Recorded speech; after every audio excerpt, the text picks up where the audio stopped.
The air at Windsor was cold and still. It had been 1 week since Queen Elizabeth II passed away. The news had shocked the country. It felt like the end of an era. Now, Prince William and Princess Kate Middleton had returned to Windsor. They came, not as just royals, but as grieving family members. Their car moved slowly through the castle gates. Outside, many people were gathered. Some stood in silence. Some wiped tears from their faces. Many held flowers. The couple stepped out of the car. Kate wore a long black dress and a matching black coat. Her hand was a small black handbag. Her face was calm, but her eyes were sad. Prince William stood beside her. He wore a dark navy suit, a white shirt, and a black tie. His hair was thinner now. His face looked tired, older somehow. His shoulders were slightly bent, as if carrying a heavy weight. All around them were people, young and old, who had come to pay their respects. Many brought flowers. Many left cards with kind words for the late queen. At the front gates of Windsor, a great pile of flowers had formed. Roses, lilies, daffodils, all in bright colors. There were hundreds of notes. Some from children, some from the elderly. Some notes were simple, some were long. But all were full of love. William and Kate walked slowly towards the sea of flowers. They did not speak. The crowd watched them in silence. As they stood before the flowers, they bowed their heads. Kate reached out and touched a soft white rose. William's hand brushed her back gently. He did not need to say anything. Their grief was clear to everyone watching. Cameras clicked softly in the background. Reporters kept their distance. No one wanted to break the quiet moment. It was a simple scene. But to those watching, it was powerful. The Prince and Princess of Wales were not just performing their royal duties, they were mourning. Just like the rest of the country, one little girl stood at the front of the crowd with her mother. She whispered, "Mummy, the princess looks so sad." Her mother nodded, holding her close. "Yes, darling, they loved the queen very much." The couple stood for several minutes. Neither seemed in a hurry to leave. Then something caught Kate's eye. Among the flowers, between 2 large bouquets, was a small white envelope. The handwriting was uneven, a child's hand, perhaps. Kate leaned down carefully, so as not to crush the flowers. She picked up the envelope. On the front, it said, "For the Queen, thank you for everything." Kate opened the envelope gently. Inside was a small drawing. A little girl had drawn herself, holding hands with the Queen. The Queen wore a blue coat and her famous pearl necklace. Kate's eyes filled with tears. For a moment, she forgot about the cameras. She showed the drawing to William. He looked at it and gave a deep sigh. He placed a hand on Kate's shoulder gently. A soft murmur moved through the crowd. Many people wiped their eyes. It was an emotional moment, one that touched everyone there. But the day was not over. The royal couple still had many duties ahead. For now, they stood quietly, side by side, before the sea of flowers. No words were needed. The moment spoke for itself. Hook ending. As Kate held the child's drawing, a voice whispered behind them. A royal aide stepped forward with a quiet message. Duty was calling. A meeting was about to begin. Kate held the child's drawing carefully in her hand. The small paper felt soft and warm from the afternoon sun. The little picture was simple, but full of heart. In the drawing, a young girl stood holding hands with the Queen. The Queen wore her blue coat, her white pearls shining around her neck. Kate's eyes filled with emotion. It was a small thing, but it touched her deeply. William looked at the drawing too. His face grew thoughtful. He let out a soft breath. It was clear.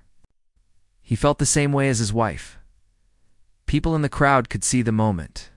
It was real, not planned, not for show. The prince and princess were feeling the same sadness as everyone else. Nearby, an elderly woman wiped her eyes. A young mother held her child closer. Many people felt the same pain. They had lost a queen, but also a grandmother figure. Kate gently placed the drawing back among the flowers. She made sure it would not be blown away. Then she stood, holding William's hand. The crowd remained silent. Only the sounds of soft crying and quiet sniffles could be heard. Then an older lady stepped forward. Her hair was silver, her back slightly bent. She wore a dark coat and carried a single white rose. She looked at William and Kate and gave a small curtsy. Her voice was soft but clear. "We're so sorry for your loss, your Royal Highnesses." William nodded gently. His voice was low and full of feeling. "Thank you. It means a great deal to us." Kate smiled kindly, though her eyes still held tears. The simple exchange touched the crowd. Cameras clicked softly again. The moment was shared with millions. Later that night, as Kate and William stood there, more people came forward to lay flowers and cards. The pile grew larger and brighter. It was as if each person wanted to leave a piece of their heart behind. Suddenly, a quiet voice came from behind them. It was a royal aide. He spoke softly so the crowd would not hear. "Your Royal Highnesses? The meeting is about to begin." William nodded. He knew. The work of the royal family never stopped, not even in grief. He turned to Kate. She gave a small nod. Together they looked once more at the sea of flowers. Kate's eyes paused on the child's drawing one last time. The simple picture had left a mark on her heart. Hand in hand, they stepped away from the memorial. The crowd parted quietly to let them pass. Many people watched them go, their own tears flowing freely now as they walked toward the castle. Their steps were slow, thoughtful. Grief hung in the air, but so did duty. There was much work to do. Inside Windsor, the halls were quiet. Advisors waited in nearby rooms.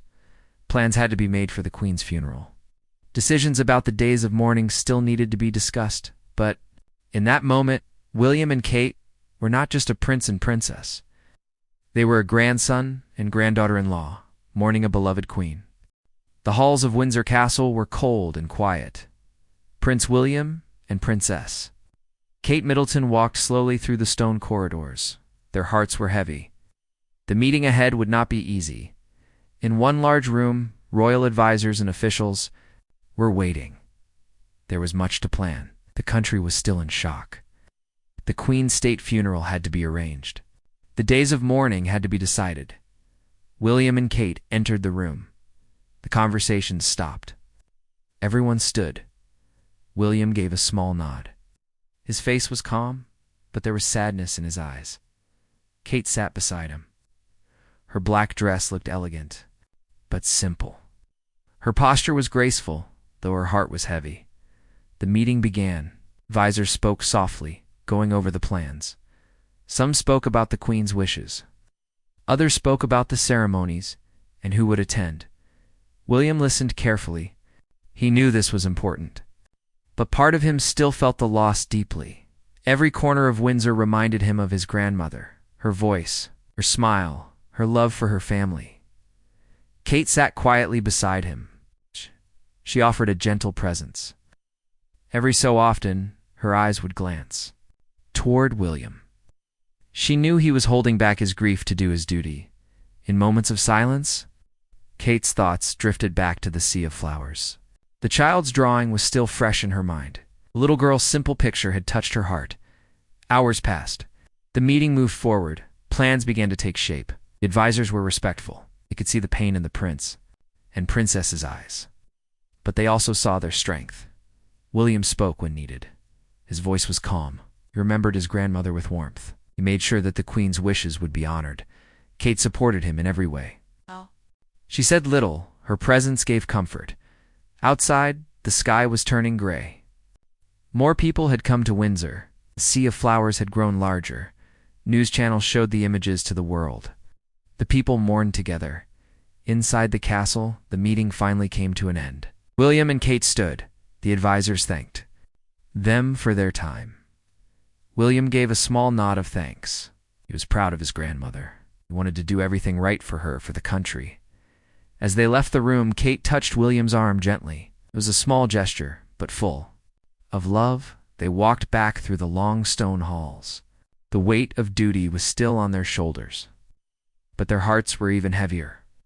Later that evening, after the official duties were done, Kate sat quietly in a small sitting room. She looked out the window toward the gates. She could see the lights where the flowers lay. Even in the dark, people were still coming to pay their respects. Her heart ached. So much love for the Queen, so many people grieving. Then Kate stood. She picked up her black coat and her small handbag. Without a word, she made her way through the quiet halls of Windsor. She was going back to the memorial. This time, she would go alone. There was something she needed to do, hook ending. In the soft evening light, Kate returned to the sea of flowers alone. What she did next would touch the hearts of the entire nation. The sky above Windsor Castle was dark. The stars twinkled softly. A cool breeze moved through the trees. It was late. Most of the crowd had gone home. Only a few people remained near the gates. They stood quietly, looking at the sea of flowers. Suddenly, a black car arrived. It stopped near the gates. The door opened. Princess Kate Middleton stepped out. She wore the same long black coat. Her hand was her small black handbag.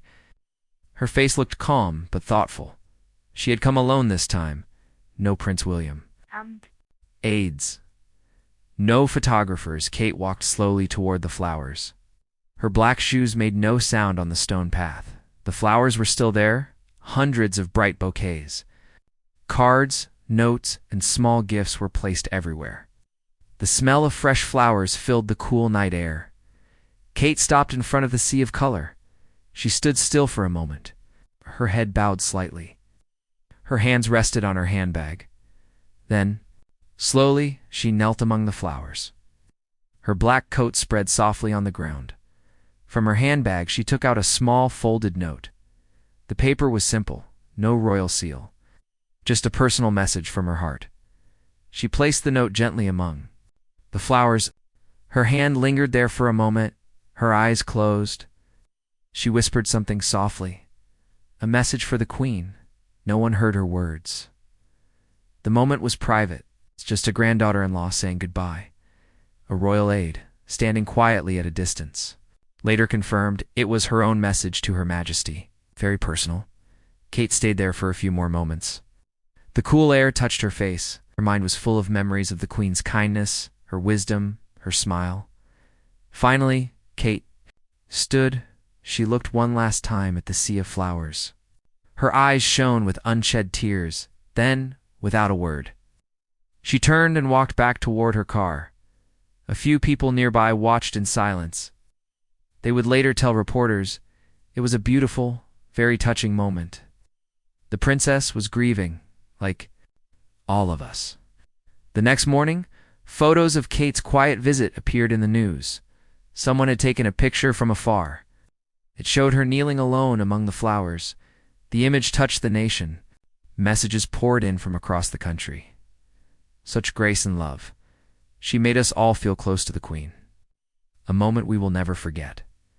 Kate and William had shown more than royal duty. They'd shown real human feeling. The people loved them even more for it. In the days that followed, the sea of flowers continued to grow. The country prepared for the Queen's final farewell. But this simple, private moment, a young princess kneeling alone in the night, stayed in the hearts of the people. It was a moment that showed the world. Grief is shared, love is real, and the royal path continues with strength, grace, and deep emotion.